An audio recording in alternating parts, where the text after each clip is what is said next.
to Healthy Lifestyle with Lorianne. I am Lorianne Casdia. Our goal here at Healthy Lifestyle is to inspire, educate, and empower you to fulfill a healthy, emotional, spiritual, and physical life so you can feel empowered to live the life you have always wanted and dreamed. Welcome to the show. I hope you're having a great day. I am Lorianne Casdia, as I mentioned before, and we are here today with our co-host, Vince Perrotta. How are you today, Vince? I'm good, thanks. How are you, Lorianne? I'm doing great, doing great. Whenever we get together, we of course talk about transformational success coaching. And today, I think what we want to talk about is goals, because I just had a goal setting class, and it's the beginning of the year, and we want to kind of set our goals for 2023. Did you set your goals yet, Vince? I did, actually. I spent time in December and trying to kind of align myself and get a sense prior to the beginning and what's really important, what's the wild thing that I want to try and accomplish. And I was going to ask you about your class because it focuses on visioning, right, and goal setting. Yeah. So can you just, because we talked about this a little on the last presentation that we did, tell me a little bit about what you guys covered during that class. Yeah, no problem. So first of all, many of us are visionaries. Everybody has visions, right? It's like, oh, I'd like to do this when I grow up. Remember when you would ask that as a kid? It's like, what do you want to be when you grow up? I want to be a fireman, which is great. That's a vision, right? But then goals are, what am I going to do to become that fireman? Well, I have to be X age, and I have to make sure I'm in good physical condition because I need to be able to carry heavy people up to a certain poundage out of a burning building, for instance. So we set that goal, right? So what do we have to do to get there? So what we did in the class, and thank you for mentioning it, and you could get it online, throw me an email. I can send you a taped version of it so you could go through it. We cover 7 areas of our lives. So it's not just about business. It's not just about your career. It's also about your finances, about your life, about your fun time, about your personal time, about your relationships, and about your contributions back to the people around you and to the world, the universe, right? See, what's so wonderful is you integrate everything together so that when I'm taking a look at my life, I'm not saying my business is over here, my personal is over. It's because that's not how you live, right? No. You're working can't separate it. That's right. They're integrated. So I love that approach. That's really wonderful. Yeah, and a lot of people talk work-life balance. And I understand that terminology. I look at it more like a tapestry because, if you're having a bad day over here, you're having a bad day over here probably too. So, what are we doing to make it better? And we always have the choice to make our day better, but that's another conversation for another day. So we went through actually visualizing what someone wants to do with zero constraints, right? So we don't talk about money. We don't talk about the how. Don't worry about the how. We'll figure that out later. We don't talk about, this one tells me this and that one tells me that. It's irrelevant. So I write a permission slip for everybody who does their goal setting, and you should write a permission slip for yourself. When you're writing the goals, write the goals that you really would love to attain. And then we can look at, is it attainable? How do we get there? What are the process goals, which we'll get into later, to get to where you want to be? So the whole point of goal setting is similar to the point of coaching, right? Is we're taking someone where they are and trying to get them to where they want to be and filling that gap. This jump right here from where you are to where you want to be is where we work. We live in here. And that's what the goals do. It sets processes down, and it also gives us benchmarks, right? Don't you use your goals as a benchmark to see how well you're doing? You do, because you want to measure and understand, how far have I gone? How much have I succeeded? And if you really don't have anything to benchmark yourself against, then what are you doing it for? What's the value? Well, it's like a mouse in that little hamster wheel, right? It's that hamster in that wheel. It's like, okay, here's another day. Okay, here's another day. And then days run into weeks, that runs into months, and you don't accomplish anything. Mm-hmm. So when you have a goal, and what's the definition of a goal, right? How much by when? So I want to do X by March 31st. That gives me a window. So how do I do that? Now I back it up, right? We back into it and say, okay, today I need to do these steps in order for me to get and achieve that goal. If we don't set a parameter of the end stop, won't you procrastinate? Won't you back burner it to something else that comes up all the time, every day? I start my day with a list of things I want to do. At the end of the day, sometimes that same list is still there because all these fires, changes, other things come in that change my direction during the day. But I still have the goals written down, so I move it to the next day and I address it unless it's time sensitive. Do you do the same thing? I do. And it's important for me. I have to kind of break it down, right? Because the goal can be overwhelming. It's like, I want to do this, right? But the magnitude of that goal is significant. So I've got to break it down for myself. And something you said that I found particularly helpful, you started to talk about it, was looking at essentially the strategy and process goal. And I thought that might be a good thing for us to talk about a little bit today, because I think that's the next stage that, a lot of people make that energy, but then it's like, how am I going to do this now? Yeah. So liken a process goal to building a house. So that goal is, I want to build a house, right? So do we start with the roof? Do we just throw the whole house up? It's like, poof, magic, there's a house. No, right? So we have to look at, first we have to have a design. We have to know what we want in the house. How do we want the house to look? How many bedrooms does it have? How many? So we have to think about that. So that's part of the strategy, right? And then part of the strategy then is, so what do we do first? Well, probably we put the foundation in. Right? We're not going to go to the second floor. There's nothing to put the second floor on. So we have to take the steps to get us all the way through. And with building a house, we start with a foundation. We build a foundation. Same thing with whatever your project is, whatever your goal, be it grand or be it small, there are steps to get you to achieve that goal. And that's where it comes in process goals. It's the process. It's the steps you're taking to attain that goal. Mm-hmm. So we look at it, and a lot of people do this, they overwhelm. And this is why New Year's resolutions don't work, right? I'm going to, lose 5,000 pounds this year. Okay, go for it. That's it. That's all they do. They don't set a goal. And they'll go the first day, maybe to the gym, maybe. And they'll lift a whole bunch of weights and they'll overlift because they're all excited because they're going to lose 5 bazillion pounds or whatever it is that they want to do, gain that strength, and they'll hurt themselves and they'll give up. Right. As opposed to setting achievable goals, steps that will get us there. We're not going to run a marathon the next day. We're going to run probably 3 feet from the door. I'd be throwing up, and then go back in the house. The next day we run 4 feet from the door, throw up, and go back in the house. Eventually we get to the point where we can actually run the marathon. And of course, I'm being funny, humorous, and facetious for the mere point of making the point is that we can't run that marathon. We can't build the house unless we have steps to get to whatever that goal is. Well, you make a great point. It's like you can't build a house in one day. Right. And you're not going to run the marathon, one day. It's bits and pieces. And I wrote a couple of notes. You said there are steps to get there. You got to prioritize those steps and then begin with what's most important. Because I agree with you. I'm far from a running fan. The only thing I run to is dinner, lunch, anything that's involved. But if I were away from a bear, I run away. Well, I would run from a bear, and I only have to be faster than the person I'm with. So really, that's right. Note to self: got to run faster than this. Right. I don't want to be lunch.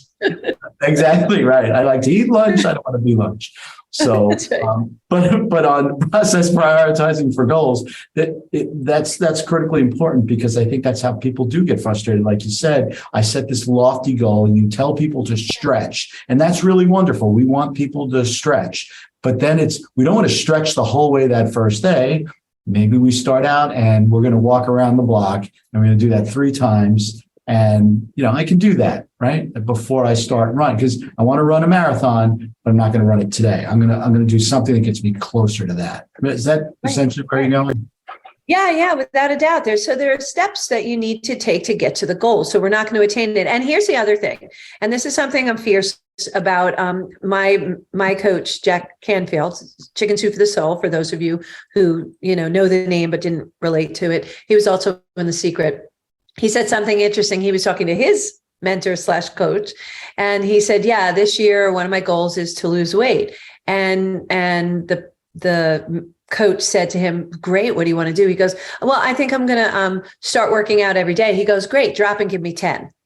And Jack was like, "What now?" He goes, "Drop and give me 10 right now." And he goes, No, I'll do it." And he goes, "No, if you're really going to do it, start now. Not tomorrow, not Monday, not next week, it's like being on a weight loss program and you eat the candy bar and you're like, all right, it's Wednesday, I'll restart on Monday. No, start right now. All right, I ate the candy bar. I needed the candy bar. I wanted the candy bar. Life is good, joyful. I love the candy bar. Now I'm going to go back onto, the weight loss program or weight reduction, however you refer to it. You get over that inertia. It's funny because we were fortunate enough. I did a program with you recently that you did for some folks that I work with, which was incredibly helpful. And the thing that came out of that was you had people do something while they were there.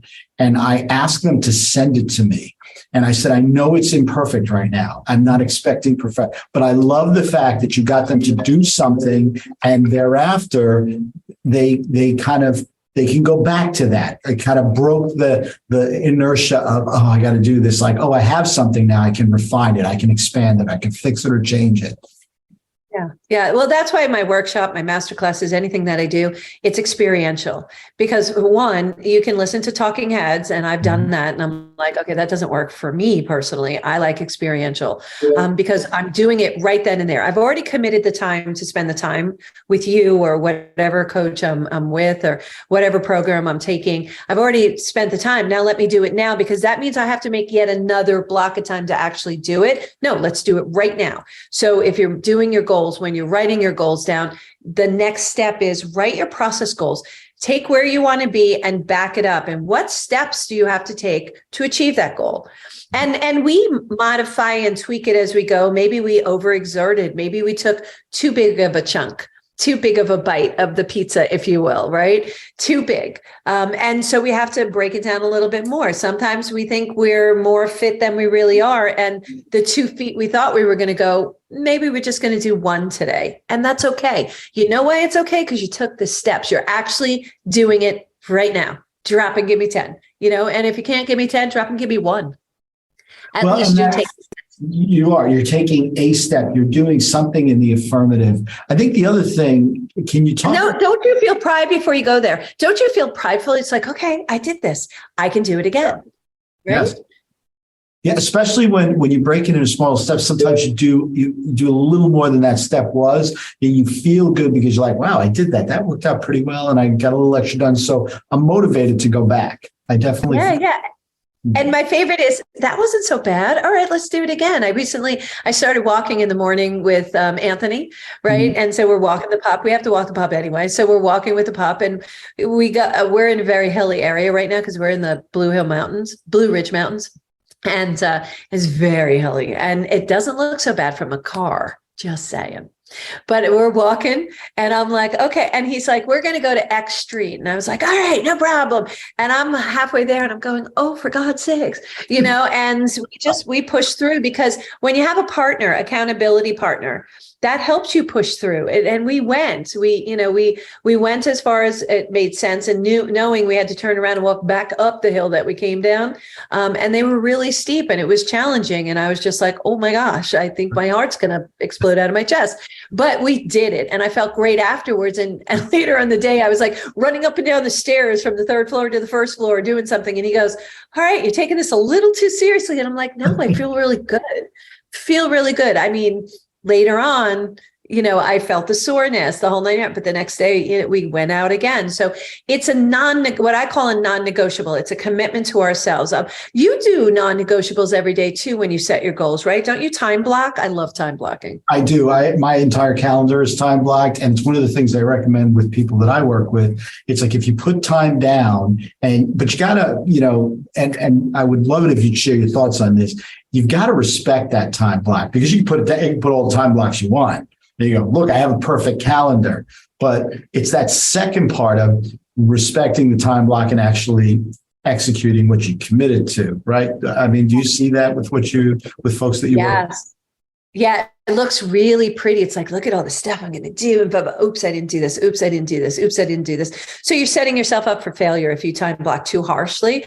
I recommend you start with, one or two things, and then eventually build yourself up to doing what you do. It took you a while to build up to that. But the time block, I time block my hour of power, my habits in the morning. I time block that. It's a non-negotiable. What do I mean by non-negotiable? What I mean is, if you call up and say, hey, Laura, let's go grab a cup of coffee, and it's in that time, I have to say, can't do that. Right. Because I have to continue that commitment to myself. And if you're not really good at doing that and you're like, well, I really let myself out all the time, then get yourself like an accountability partner who, have you ever gone to the gym or done something where you're sitting at home and you're like, or you're sitting at work and you're like, I just don't feel like doing this. But I made a commitment to Vince that I was going to meet him there. All right, I'll go. I'm happy once I'm there. It's painful on the way, but I'm happy once I'm there for doing it because, one, I made the commitment. I don't want to let you down. I don't want to let my accountability partner down because they may not do it because I don't do it. So now I feel like the responsibility for you as well. It's true. A bunch of years ago, I had a guy that I used to work out with. That was exactly it. We would not take each other's calls within 1 hour of when we were supposed to work out. So you couldn't get out of it if you didn't call, if you call within that hour before, sorry, I'm already at the gym. I'm going to be there. I'm not talking to you. And that accountability makes it, and you're doing it for yourself, right? The person's really helping you. Yeah. Well, I love that you did that, because here's the other thing is you can't make an excuse for yourself because they're calling out. Right. You're still showing up for you. And we say this all the time on Healthy Lifestyle is show up for you and show up big. That's what we mean. Is just keep pushing through. Even though your accountability partner may not show up, even though that partner, that person that you're going to meet isn't, you need to do it for you. At the end of the day, it's all about you. You have to have those non-negotiables for yourself. If you don't have them for yourself, how are you asking other people to have them for themselves? Right? It's absolutely true. And you do, you know what, if you really want to get better at it, coach someone to do it, because it actually forces you to look back at yourself. It's kind of they say when you point at somebody, three fingers are still pointing back at yourself, right? Yeah. And it's the truth. When you coach somebody, working with somebody as their accountability partner, you find that you ask yourself, gee, am I being honest with myself about what I'm doing?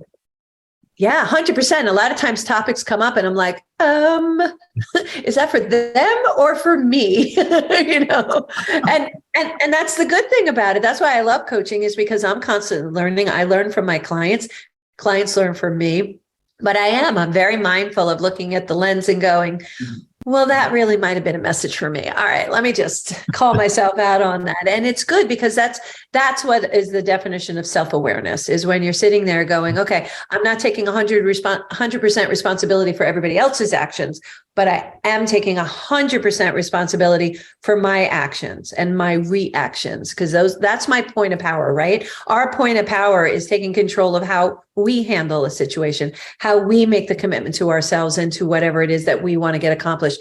Blame game doesn't work. Blame game doesn't work. I can blame genetics. I can blame the government. I can blame, my mother. I can blame potty training, whatever. But it's at the end of the day, I have to take the action, right? Yes. And that's really the thing, because people too often focus externally. And if you actually eliminate the external and just look into yourself, this is what I want. This is what I chose to do. So now that I've set that goal very specifically, it's all for me. I don't want to know how anybody else is doing. I want to know how I'm doing and what I'm trying to achieve in that goal that I set. So, breaking it down, we had a really great goal discussion last time, looking and vision setting, and now to focus on that process goal, to be able to take that wild goal and then break it down to a more understandable piece is so helpful. And I like the fact that you build, it seems like time blocking is that component, that tool that really helps you execute on the process goal. Yeah, it's a tool, not an excuse. I am a firm believer that we put everything on the table and we take them off the table, all the excuses off the table, and we address each one of them. And again, just be honest with yourself. If it's a day that you're not going to do it, be honest. We can renegotiate with ourselves, but understand renegotiating changes the timeline. Renegotiating changes your success ratio to your goals. And I think in the second half, I want to talk about breaking down the project and breaking it into those process goals, into that strategy, into those tasks, so that you really know how to do that. So let's just take a little break here. You're listening to Healthy Lifestyle with Lori and Vince Perrotta, and we're going to take a short little break and come right back and let's talk a little bit more, dive deeper into process goals.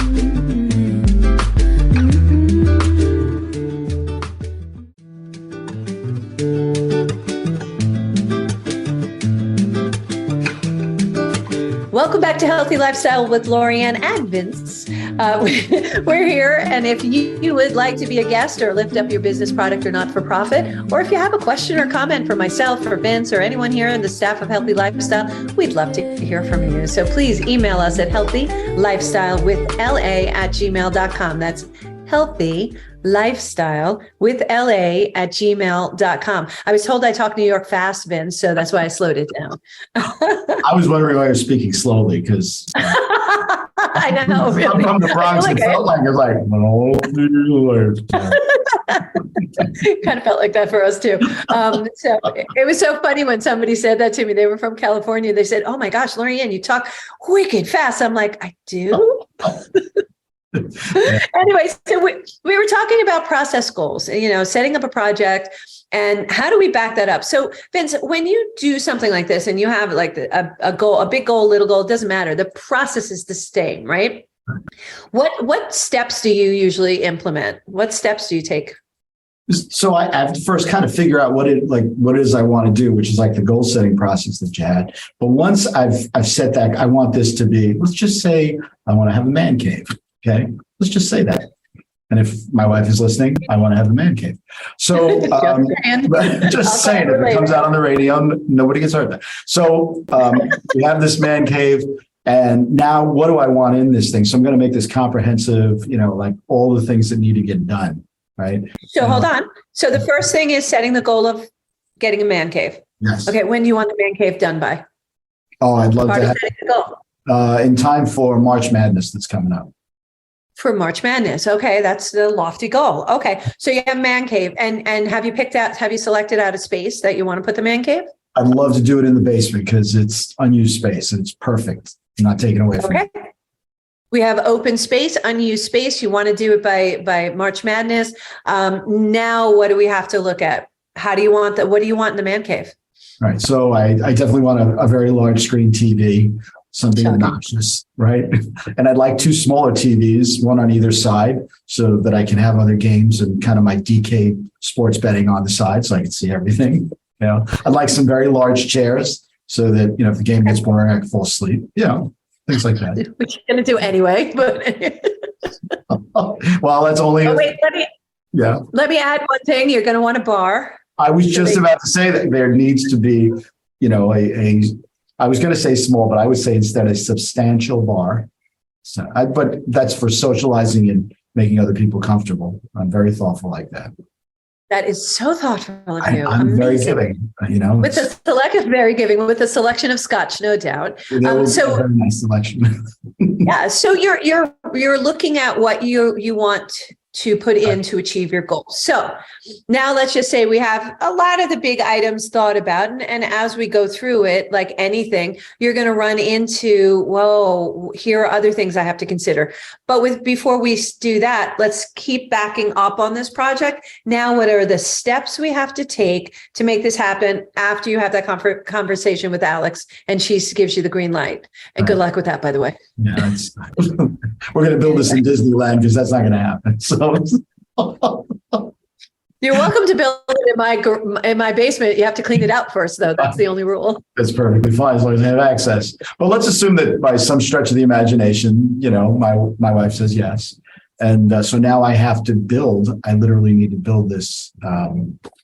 This whole room. So I've got to figure out, though, if I go out, what's my first instinct? I'm going to go buy the big TV, the obnoxious TV first. The only problem is I haven't finished the walls. It's not painted. I don't have a floor down. So now I'm going to have to move this TV or store it until, I can put it. So I have to really think about the order of what I'm going to do before I get the big obnoxious TV. Yeah. And you're going to write it down so you don't forget, right? I do actually write it down. Yeah. So I sit with a piece of paper and I sketch it out, and then I take what's on that paper and then I prioritize that list of, okay, here's all the things that I want to do. What things have to be done before, other things. So now I've got things happening in a very good order, and in all sincerity, because one thing will complicate the next if it's done out of order. Exactly. And then all of a sudden you're shuffling things around to get them out of your way to do exactly what you should have done before. So one of the things USA Today did a survey and found out that you're 1,100% more successful in achieving your goals if you write them down. So you would be 1,100% more successful in achieving this goal if you write down the steps, because less likely that you'll forget to pick up the paint that you want for the wall, and to pick up the paint brushes that you need for the paint to put it on the wall, and what flooring you're going to pick out. We don't want the chairs in the space before we put the flooring down. So taking those steps and writing them down, it allows us to, first of all, the fun thing for me is check next to the things that I've accomplished. Right? Gets us a step closer. There's actually a psychological connection that happens when we cross out or check a to-do list. So that's why, and also, believe it or not, using a graphite pencil actually connects our minds and it starts solving the problem, which is really cool. I just want to back up for a second. We think we believe we think from our brains because that's what we're taught. But the reality is our brains is like a computer. If I have my laptop and I shut the top of the computer, programs are running in the background, but it's not doing anything. I'm not getting anything accomplished, right? Because it needs me to input whatever it is that I want done. Mm-hmm. So we actually think from our hearts and then tell our brains, okay, and go figure it out. And our brains figure out all those meticulous things. So when you're goal setting, shut down your brain and think from your heart of what your desire is. That's where desire comes in. Desire is from the heart, not from your brain. Your brain would melt down if it worked from desire. It wouldn't know how to handle it, right? So when we're making those steps to build your man cave, we're making sure that we're doing them in a priority order. We're probably time blocking it. We're looking at, and I usually work from a goal. I work from the goal backwards to where I am today so I can see where it fits in. So if I need this room painted, a new floor down, I have to order the chairs. How long is it going to take for me to get those chairs in? We need to figure all these things out so that we make March Madness. Otherwise, you're going to be standing there in a really nice room, but nothing to sit on, right? So that's what a process goal is. It's setting up what steps you have to take to get to your goal, and be it a man cave. Go ahead. I was going to say, the interesting thing around that is once you do that, and then so you've set up these process steps, and now you're working and doing this, you naturally, by instinct, will go back and say, let me see where I'm at. Did I miss anything? Right? I'm going back to check. And when we talk about that with people in their business plan, we always say, you should have an active business plan, meaning you should go back. It becomes a very natural instinct when you've done the process portion, the process strategy, because you actually are looking and measuring and going along and making sure that things are in the proper order, so you don't get frustrated and you will get to your goal, especially by the time you set for it. Yeah, I totally agree. And you know what's exciting is, if for me, is I've gone back to my master plan, my goals, my process goals, and went, oh, I forgot to do this. And it was an important element that if I didn't do it soon, it would have really put a wrench in later on in the process for me. So by rechecking, it reminds us what to do. It keeps our brain figuring out the how we're going to get it done. And we never use the how while we're writing goals. We always use the how when we're doing it. You know, Correct. how do I do this? Okay, how I do this is I have to put the floor in first. I have to make sure I do the painting of the walls, if that's what you want to do. You know, whatever the case may be, whatever that project is. And again, I do the same thing for even small goals. For goals that are, you know, it's like, oh, I just have to do one thing. A lot of people, they even take that and try to accomplish it in one day and find out, oh my gosh, this is bigger than I expected. Yeah. Have you ever done that where it's like, I'll just knock this out today? Oh my God, 3 hours later, I'm still working on it.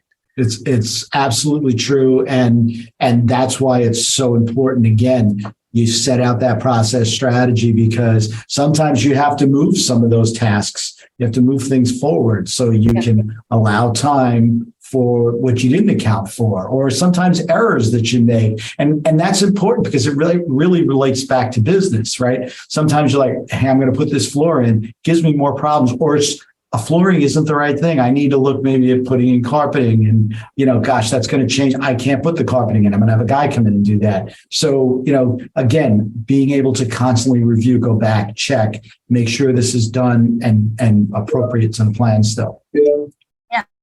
And there's, you know, there's many ways. I do this exercise when I have large groups, even small groups, and we're in the same room. I put them all on one side of the room. And I say, I need you all to get to the other side of the room, but you can't do it the same way. So if somebody runs across, nobody else can run across. If somebody walks across, nobody else can walk across. And you'll see them come up with very creative people dance across, they roll across, somebody did forward tumbles, forward rolls across, somebody did cartwheels across. I mean, they get very, very creative, and it's really cool. And then everybody gets to the other side. And I looked at them and I said, okay, so did everybody get across the room? Yes. Did everybody do it in a different way? Did anybody do it the same way? No. That tells you what? It tells you there's many different ways to accomplish the same goal. Doesn't make it right, doesn't make it wrong. It's just a different way to accomplish it. And that we accomplished it, that we actually did it. It's like, okay, the challenge here is to get across. Obviously, the first two people are going to walk and run, is generally what happens, because they're like, I'm going. And they just do, because they don't want to have to deal with the complicated thinking about other ways. As people stand there, they're like, okay, that's been done. Check, check, check, check. I know, I'll do this. So, you know, people tango across, people do, you know, it's amazing the different things that people do to get somebody, like, pretended they were dribbling a basketball to get across. It was cool. But that's the power of creativity. And I think it speaks to the fact that you lay the plan out, you set the process and strategy. Before you even do anything, I always say to myself, I know I'm going to run into obstacles. That's okay. Yeah. I expect things. And sometimes facts on the ground change, right? So I have to adapt to that. And in adapting to that, I need creative solutions. And you have to think to yourself, there's a way to do this. The question is how? And I got to think it through. Yes. And it's the how. That's the how. How do I get across the room? How do I accomplish this project? That's the next part. But if we're so worried about how, we will talk ourselves out of it, because there's a portion of our brain that actually protects us. And that portion is like, oh no, danger, danger. You know, you might fall down those stairs, or blah, blah. You know, you might not be successful. But it's that voice in your head that tries to stop you. And it's just an instinct thing. You have to get beyond that. So starting not working with your head and not working on the how, just working with what do you want to do? And the hows come, the how to get across the room, or the how to accomplish the floor, what floor to choose, all that stuff comes as you go, but you gotta break it into smaller, biteable. I always say biteable, chunkable pieces that allow you to do bits at a time in the proper order, you know, and sometimes we get things out of order. That's okay. You know, nobody's perfect. You're going to make a way to do it. The idea is just to accomplish it. to accomplish it. So, the way I would do it might be significantly different than how you would do it. Right. It doesn't make it right or wrong. It just makes it accomplished. And that's what we're going for in goals. And that's why we place goals out there. So we have something to reach to. There's a timing associated with it. So it has a sense of urgency for us to complete it. And we don't let it go by, because honestly, like everybody else, if it's negotiable, I'll negotiate something out for myself. If I don't put a time, an ending part, it keeps getting pushed forward. Other things come in and take priority. And then I'm like, oh, I wonder why that's not done. Well, because I never gave it an end date. And it doesn't mean that sometimes we miss the end date. Again, to bring Jack Canfield in, he said that he had made a goal to make $1 million by X time. And when that time came, he had made something to the tune of $958,000 as opposed to $1 million. That's not a failed achievement of goal, because he had started it. I don't know what it was. I think it was like $90,000, and he had made his way to where he needed to go. That's not a failed goal, but that doesn't mean we don't set a new goal for the new time period. And that's the other thing that people do. They complete something, they check it off their list, and they don't replace something else in. So you don't do a list of 10 things and go, okay, done for the year. We do the things, and then we add new goals, because the achievement of these goals allow you to make new goals. And we always have things that we want to do, like a man cave, which, may happen in your lifetime. Well, full disclosure, I have to be fair, because I'm sure my wife's going to watch this. I do have the man cave. She capitulated. Actually, she didn't capitulate. She was very supportive with the 3 TVs and the big recliners. So I'm living my dream right now. But I did what we were talking about actually was the process. There were obstacles along the way. As a matter of fact, at one point, truth be told, I had everything in place except the cable service. And that took me, and I know because I was annoyed, 42 days. 42. Yeah. So sidebar, I'm not mentioning the company, just the fact that, but I had to get through that. And there was a lot of back and forth. And that was going to be the easiest part, because all I had to do was pick up boxes, and I was going to do that. So there's always one major obstacle in whatever you choose to do. And you have to have that single-mindedness. That will not stop me, whether I'm running across the room, however you choose. I'm going to find it. And what I heard, which was really amazing, and I loved it, is you never gave up. 42 days, you're not the most patient person I've met. No, I'm not. you have certain deadlines, and if you don't meet them, you're like, I'm out. Right.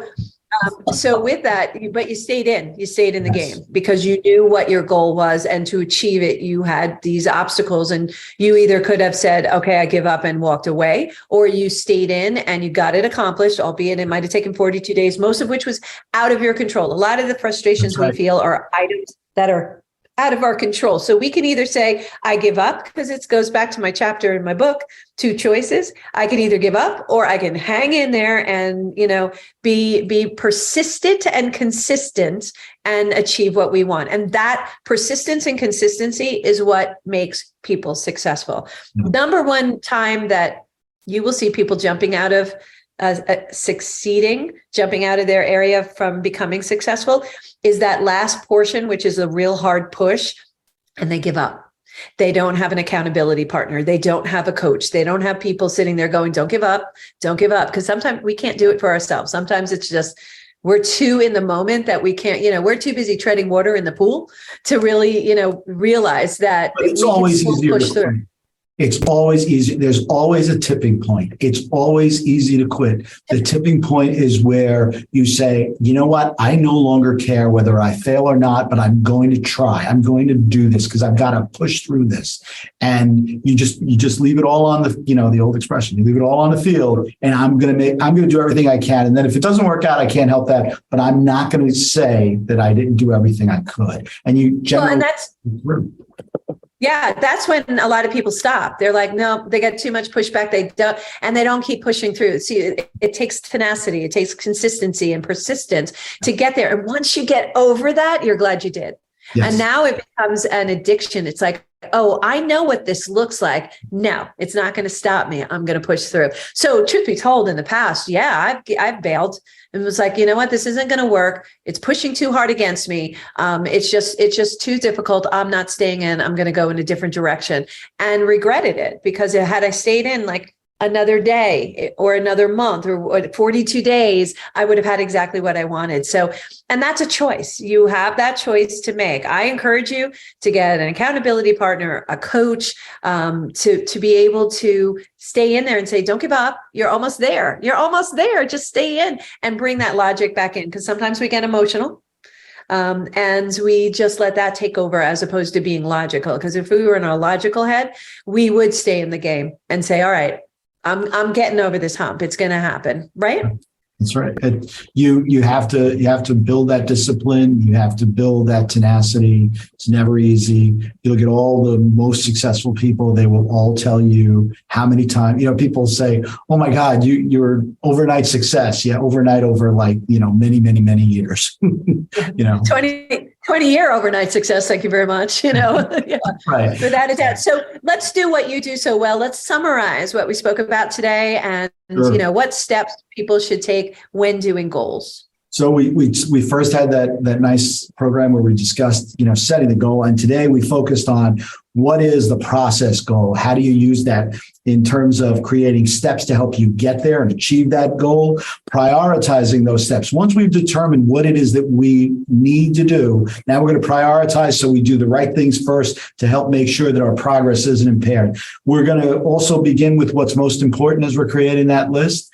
We're going to think to ourselves when we get to that difficult part, that impasse, that tipping point, we are going to use our persistence. We are going to find a way. And I love your analogy. I don't know how I'm going to get across the room, but there's lots of ways and I will figure it out. And then once we get to that end point, I think you would add this in, and I'm just going to add it in now, but we celebrate. That's the best. Yes. We get to say, I did it. We look at that. Hey, I accomplished all these things to get this goal.